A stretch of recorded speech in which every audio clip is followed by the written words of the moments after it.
সবার ভিতরে একটা ধারণা থাকে যে ওর সাথে আমার মনে হয় দূরত্ব অনেক বেশি। একটু রিভিউ নিয়ে কি প্যারা দেয় বেশি? না, এটা প্রত্যেকটা বলারই দেয় আমার মনে হয়। কি হয়েছে এটা তুই বলবি না? না, ওটাই বলতেছি, আমি শেষ করি। He is my captain. Bangladesh দলের দুই ক্যাপ্টেন, দুই বন্ধু। মিরাজের কাছে আগে যাই। আপনি তো তার ক্যাপ্টেন ছিলেন আন্ডার-19 ন্যাশনাল টিমে, এখন ওয়ানডে টিমের ক্যাপ্টেন, তার আন্ডারে বিশ্বকাপ খেলেছেন। শান্তর ক্যাপ্টেন্সি আপনার কাছে কেমন লাগে? শান্ত তো অনেক ভালো ক্যাপ্টেন্সি করেছে, বাংলাদেশকে অনেক ম্যাচ জিতিয়েছে। আপনি যদি দেখেন পাকিস্তানে আমরা টেস্ট জিতেছি, ওর আন্ডারে জিতেছি, সেখানে আমি ম্যান অফ দ্য সিরিজ হয়েছিলাম। আমাদের কেমিস্ট্রিটা ছোটোবেলা থেকেই, সো দুজনের ভিতরে অনেক আন্ডারস্ট্যান্ডিংটা অনেক ভালো। নতুন ব্লেন্ডে আরো রিচ অ্যারোমায় সেলন ফ্যামিলি ব্লেন্ড টে। শান্ত, মিরাজ কেমিস্ট্রির কথা বললেন, আপনি তার আন্ডারে আন্ডার-19 থেকে খেলেছেন, আবার এখন ওয়ানডে টিমেও খেলেছেন। মিরাজের ক্যাপ্টেন্সি কেমন?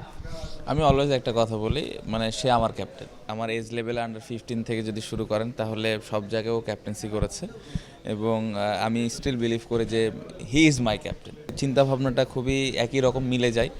অনেক সময় ওয়ানডে টিম নিয়ে যদি তার কথা বলার প্রয়োজন হয় বা আমার টেস্ট টিম নিয়ে যদি কথা বলার প্রয়োজন হয়, দেখা যায় যে মিলে যায় সব কিছু। সো খুবই ভালো আন্ডারস্ট্যান্ডিং এবং আমরা দুজনেই খুব এনজয় করি। একটু রিভিউ নিয়ে কি প্যারা দেয় বেশি? না, এটা প্রত্যেকটা বলারই দেয় আমার মনে হয়।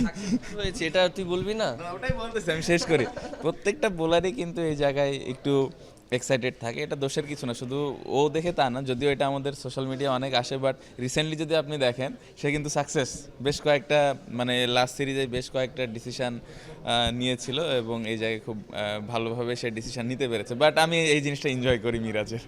সোশ্যাল মিডিয়া একটা কথাও আছে যে আপনি নাকি বন্ধু কোঠায় এত বেশি রিভিউ নেন, কিছু একটা হলেই চলে যান যে দোষ এইটা নেই এইটা নেই। আচ্ছা, একটা জিনিস আমি বলি যে রিভিউ নেওয়ার জন্য ম্যানেজ তো করতে হয় ক্যাপ্টেনকে।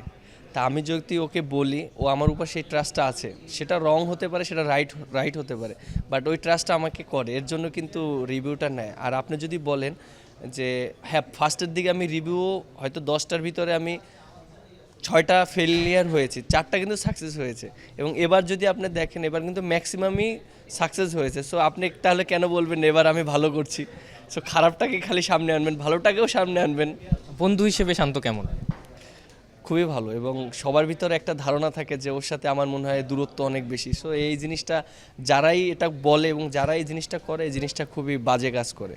বন্ধু হিসেবে মিরাজ কেমন?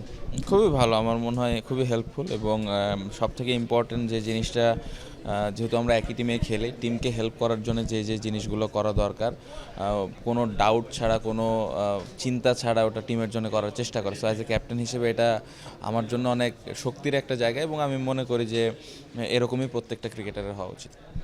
দুই দোস্তের দোস্তি যত গাঢ় হবে তাতে বাংলাদেশ ক্রিকেটেরই লাভ। Afran Piyal, Jamuna sports, Mirpur Sher-e-Bangla stadium, Dhaka.